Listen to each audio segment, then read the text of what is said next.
Good morning student. Previous video में हमने photo chemistry का इंट्रोडक्शन, लैम्बर्ट नियम का अध्ययन किया था।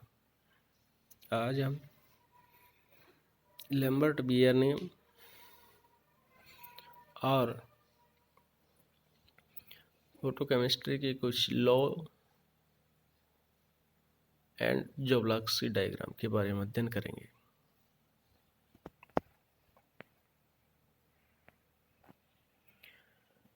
बियर नियम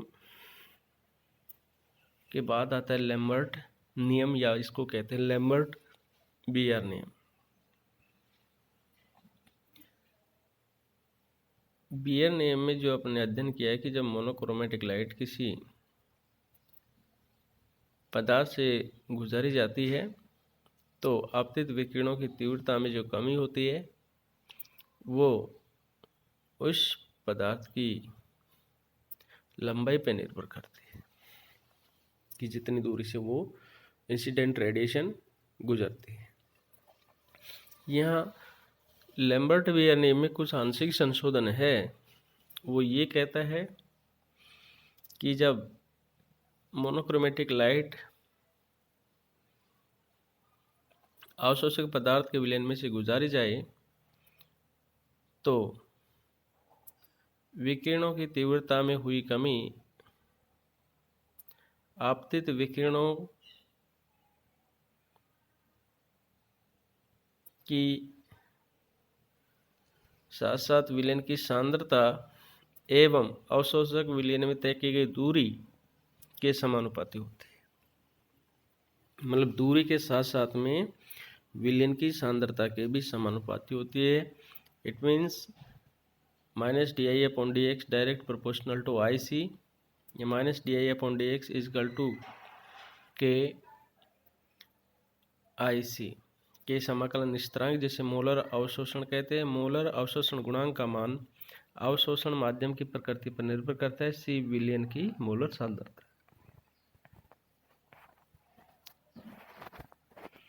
यदि x इक्वल टू 0 तो I equal to I0, x equal to x तो I इक्वल टू IT। समीकरण 7 का x इक्वल टू 0 एवं x इक्वल टू x की सीमा में समाकलन करने पर, देखिए ये अपनी समीकरण थी और इसका समाकलन किया जा रहा है। तो I0 से IT di/I equal to x equal to 0 से x इक्वल टू x में K'(C)dx में। तो इसका समाकलन करने पर जो इक्वेशन अपने को प्राप्त होती है वो होती है log IT/I0 equal to -K'(2.303.C.x।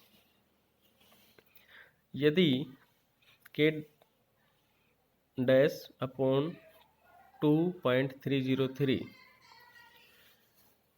को एप्सिलॉन मान लिया जाए, जैसे कि मोलर विलोपन गुणांक कहते हैं, तो log IT/I0 equal to -εC.x। यदि सांद्रता 1 ग्राम प्रति मोल हो और अवशोषक पदार्थ की लंबाई 1 सेंटीमीटर हो तो log IT/I0 इक्वल टू -ε को अवशोषणांक भी कहते हैं। अतः मोलर विलोपन गुणांक या मोलर अवशोषकता 1 ग्राम मोल सांद्रता वाले विलयन की 1 सेंटीमीटर मोटी परत द्वारा उत्पन्न अवशोषकता के बराबर होता है। स्थिर ताप पर प्रकाश की निश्चित तरंगदैर्ध्य के लिए ये किसी यौगिक का अभिलाक्षणिक गुण है। पराबैंगनी स्पेक्ट्रम में किसी अवशोषण बैंड की तीव्रता अधिकतम अवशोषकता द्वारा प्रदर्शित की जाती है। इसे एप्सिलॉन मैक्सिमम द्वारा प्रदर्शित करते हैं। जिस प्रकाश तरंगदैर्ध्य पर यौगिक के अणु अधिकतम अवशोषणांक दर्शाते हैं उस तरंगदैर्ध्य को लैम्ब्डा मैक्स कहते हैं। अब आता है बियर नियम की सीमाएं। तो लैम्बर्ट-वेयर नियम की सीमाएं हैं कि प्रकाश एक वर्णी होना चाहिए, विलयन की तनुता के साथ अवशोषक अणुओं की प्रकृति में परिवर्तन नहीं होना चाहिए, विलय का स्कंदन नहीं होना चाहिए, विलोपन गुणांक का मान ताप पर भी निर्भर करता है तथा ताप स्थिर होना चाहिए। इस नियम का पालन तनु विलयनों के लिए होता है तथा विलयन की सांद्रता अधिक नहीं होनी चाहिए। अब आती है लॉ फोटोकेमिस्ट्री। फोटोकेमिस्ट्री के कुछ नियम हैं। पहला है गुरुत्वाकर्षण लॉ और दूसरा है स्टार-कांस्टेन लॉ या लॉ फोटोकेमिकल इक्विवेलेंस, प्रकाश रासायनिक तुल्यता का नियम भी कहते हैं इसे।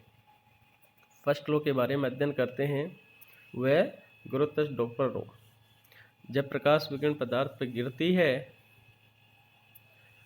तब आपतित विकिरण का वह भाग जो अवशोषित करता है रासायनिक परिवर्तन करता है, न कि विकिरण का परावर्तित या पारगत भाग। देखो बहुत सटीक है कि प्रकाश विकिरण जब पदार्थ पर आकर गिरती है तो उसका जो भाग उस पदार्थ के द्वारा अवशोषित होता है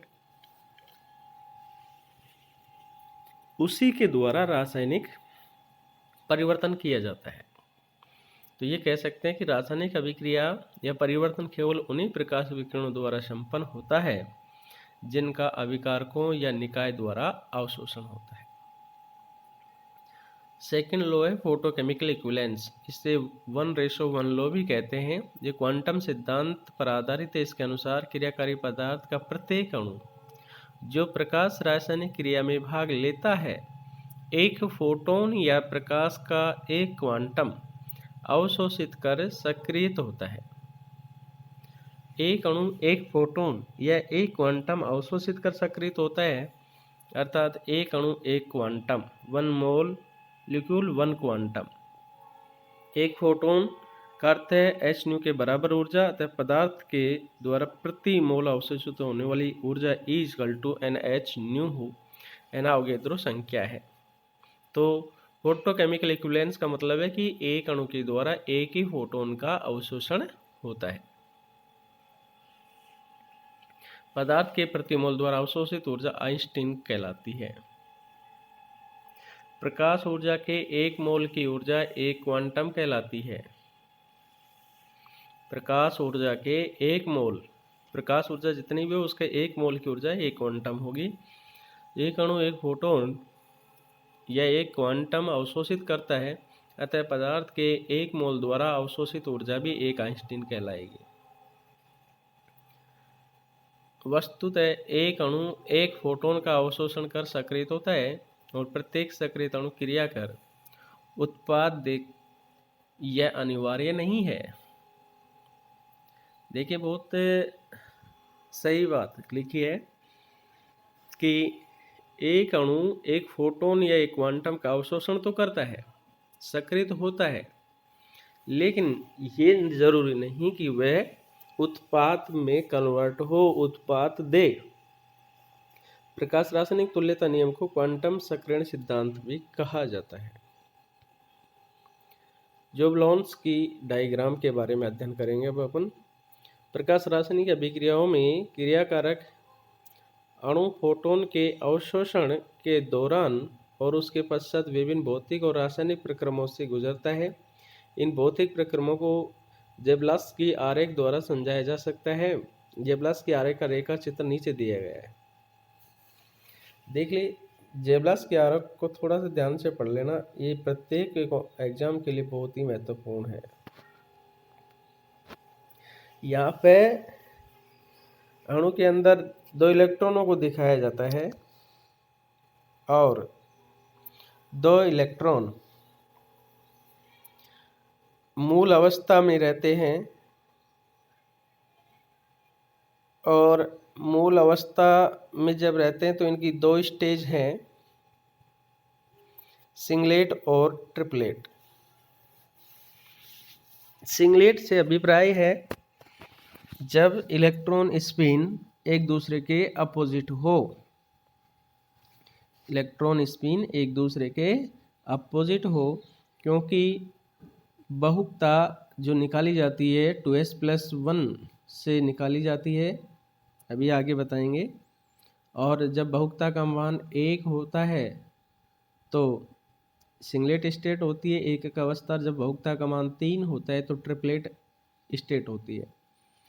सिंगलेट में both electron have two opposite spin, और ट्रिपलेट स्टेट में इलेक्ट्रॉनों की जो स्पिन है सेम डायरेक्शन में होती है। जब सिंगलेट स्टेट जो कि ग्राउंड स्टेट होती है S0 डिनोट की जाती है।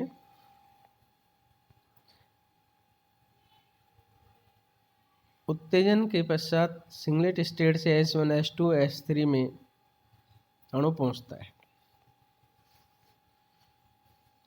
और फिर इन उत्तेजित अवस्थाओं से रेडिएशन उत्सर्जन करके और नॉन रेडिएटिव और रेडिएटिव दो प्रोसेस होते हैं। एक तो विकिरणों का उत्सर्जन करके और एक विकिरणों का बिना उत्सर्जन किए वापिस लौटता है। जब एक उत्तेजित अवस्था सच लाइक S3 से S2 या S2 से S1 में वापिस लौटता है तो इसको कहते हैं इंटरनल कन्वर्जन, आंतरिक रूपांतरण, इंटरनल कन्वर्जन। और इसमें ऊर्जा उत्सर्जन नहीं होता है। जब एक अवस्था से इलेक्ट्रॉन दूसरी अवस्था में जाता है सिंगलेट से ट्रिपलेट में, तो इसको बोलते हैं ISC, इंटर सिस्टम क्रॉसिंग। और यह भी एक नॉन रेडिएटिव ट्रांजिशन है। और इस प्रकार से विभिन्न प्रक्रमों से होते हुए जब मूल अवस्था में आता है तो उसके दो रूट हैं। एक तो सिंगलेट से सिंगलेट में आ जाए और एक ट्रिपलेट से सिंगलेट में आए। सिंगलेट से सिंगलेट में आना या ट्रिपलेट से सिंगलेट में आना, इट मीन्स है कि जब ग्राउंड स्टेट में आएगा तो रेडिएशन उत्सर्जित होंगी, और उसमें सिंगलेट से अगर ग्राउंड स्टेट में आता है सिंगलेट में तो इसको प्रतिदीप्ति फ्लोरेसेंस कहते हैं। और जब ट्रिपलेट से सिंगलेट में आता है तो इसको इस स्फुरदीप्ति या फोटोफॉस्फोरेंस कहते हैं। अब इनका अध्ययन करते हैं आगे। देखिए, IS इंटरनल कन्वर्जन आंतरिक रूपांतरण, ISC इंटर सिस्टम क्रॉसिंग अंतर तंत्र लंघन, S1 से S0 फ्लोरेसेंस और T1 से S0 फोटो फ्रेंस। क्वांटम यांत्रिकी से ये बताया जा चुका है कि एक उत्तेजित अवस्था की ऊर्जा अतिरिक्त उत्तेजित अवस्था से अधिक होती है। डायग्राम में भी अपन ने देखा है। तो S1 is greater then T1। अणु की मूल अवस्था को S0 द्वारा व्यक्त करते हैं। यह अवस्था अणु में उपस्थित इलेक्ट्रॉनों के कुल चक्रण को प्रदर्शित करते हैं। अणु की चक्रण अवस्था ज्ञात करने के लिए 2s+1 सूत्र का उपयोग करते हैं। इसमें S इलेक्ट्रॉन के कुल चक्रण को प्रदर्शित करता है और इस पद को चक्रण बहुलता कहते हैं। If the value of 2s+1 is equal to 1, singlet state, opposite spin. If the value of 2s+1 is equal to 3, triplet state, same spin. अतः S0 की मूल एकक अवस्था को प्रदर्शित करता है तथा S1, 2 and 3 Sn क्रम से प्रथम, द्वितीय एवं तृतीय आदि इलेक्ट्रॉनीय रूप से उत्तेजित एक अवस्थाएं। इसी प्रकार T1, T2, T3 Tn आदि क्रम से प्रथम, द्वितीय एवं तृतीय आदि उत्तेजित तर्क अवस्थाएं हैं। अब अपन अध्ययन करते हैं ट्रांजिशंस। फर्स्ट है नॉन रेडिएटिव ट्रांजिशन, सेकंड है रेडिएटिव ट्रांजिशन।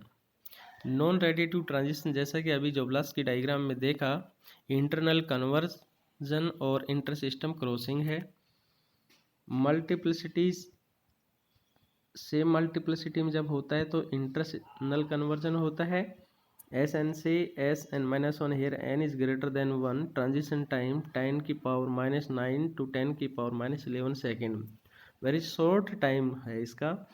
इसमें सक्रिय अणु की ऊर्जा अणु के संगठन से ऊष्मा के रूप में उत्सर्जित होती है। और डिफरेंट मल्टीप्लिसिटी ISC SN से TN, transition time 10⁻⁹ to 10⁻⁻2 second. Radiative transition में फ्लोरेसेंस और फोरेंस है। फ्लोरेसेंस मैंने बताया था कि जब सिंगलेट एक्साइट स्टेट से जब सिंगलेट ग्राउंड स्टेट में लौटता है अणु तो यह फ्लोरेसेंस कहलाता है। वे संक्रमण जिनमें सक्रिय अणु एकक उत्तेजित अवस्था से S1 से सीधा मूल एकक अवस्था S0 में विकिरण के रूप में लौट आता है, वे प्रतिदीप्ति उत्सर्जन होता है। ये लगभग 10⁻⁸ सेकेंड में होता है। इस संक्रमण में उत्सर्जित विकिरण को प्रतिदीप्ति कहते हैं। इसका जीवन काल बहुत कम होता है, अतः स्रोत के बंद कर देने पर विकिरण उत्सर्जन तुरंत बंद हो जाता है। फॉस्फोरेंस वे संक्रमण जिनमें सक्रिय अणु त्रिक उत्तेजित अवस्था T1 से सीधा मूल एकक अवस्था S0 में विकिरण के रूप में लौट आता है, वे स्फुरदीप्ति उत्सर्जन होता है। ये लगभग 10⁻³ में होता है। इस संक्रमण में उत्सर्जित विकिरण को स्फुरदीप्ति कहते हैं। प्रकाश स्रोत के बंद कर देने पर भी कुछ देर तक उत्सर्जन होता है। तो इस प्रकार से आज के लिए यहाँ तक ही। कल नेक्स्ट वीडियो में हम क्वांटम फील्ड के बारे में अध्ययन करेंगे। Thank you.